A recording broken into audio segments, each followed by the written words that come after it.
பிரியாணி பண்ணுறதுக்கு 5 முட்டை வேக வச்சு எடுத்திருக்கேன். இதில் 1.5 படி பாசுமதி அரிசி ஊற வச்சுருக்கேன். 2 பெரிய வெங்காயம் நீல வாக்கில் கட் பண்ணியிருக்கேன். 3 பச்சை மிளகாய், புதினா, மல்லித்தலை 2 சேர்த்து ஒரு கைப்பிடி அளவுக்கு, தக்காளி 4 எடுத்திருக்கேன்.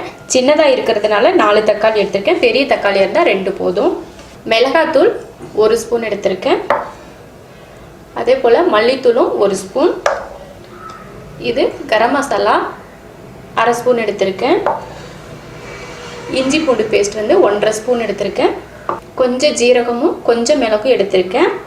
ஒரு அன்னாச்சிப்பூ, 5 கிராம்பு, 5 ஏலக்காய், இது போல் 2 பட்டை எடுத்திருக்கேன். இந்த ஸ்பூனில் தான் நான் வந்து மசால் பொடியெல்லாம் எடுத்தேன். குக்கரில் எண்ணெய் ஊற்றியிருக்கேன். அதில் முட்டையை வறுத்துக்கலாம். கத்தி வச்சு கொஞ்சம் கீறிக்கோங்க. கொஞ்சம் உப்பு, அதே எண்ணெயில் கொஞ்சம் ஜீரகம், கொஞ்சம் குருமிளகு எடுத்தோம் இல்லையா, அதை சேர்த்துக்கலாம். அடுத்து பட்டை, கிராம்பு, ஏலக்காய், அன்னாச்சிப்பூ, 2 பிரிஞ்சி இலை, பச்சை மிளகாய், வெங்காயம். வெங்காயத்தை வதக்கி வச்சு நல்லா இதில் மிளகாத்தூள், மல்லித்தூள், கரம் மசாலா தூள் வதக்கிட்டு தக்காளி வதங்குறதுக்காக கொஞ்சம் உப்பு. அடுத்து இஞ்சி பூண்டு பேஸ்ட். இஞ்சி பூண்டு வதக்கிட்டு தயிர் சேர்த்துக்கலாம். கரண்டியில் ஒரு கரண்டி தயிர் ஊற்றிருக்கேன். இப்போ முட்டையை சேர்த்துக்கலாம். மல்லித்தலை, புதினா,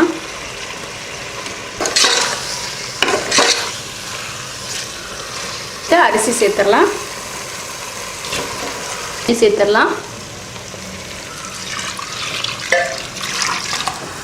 உப்பு.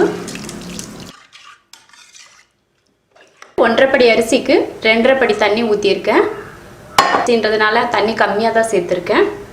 இதை சும்மா மூடி வச்சிடலாம். ஒரு கொதி வந்ததுமே மூடி விசில் வச்சுக்கலாம்.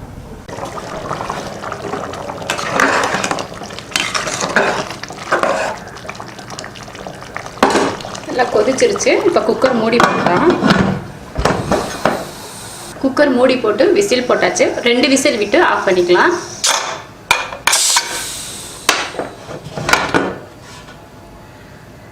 சூப்பராக முட்டை பிரியாணி ரெடி ஆயிடுச்சு. அரிசியும் பார்த்தீங்கன்னா நல்லா உடையாமல் நல்லா நீளமாக இருக்குது.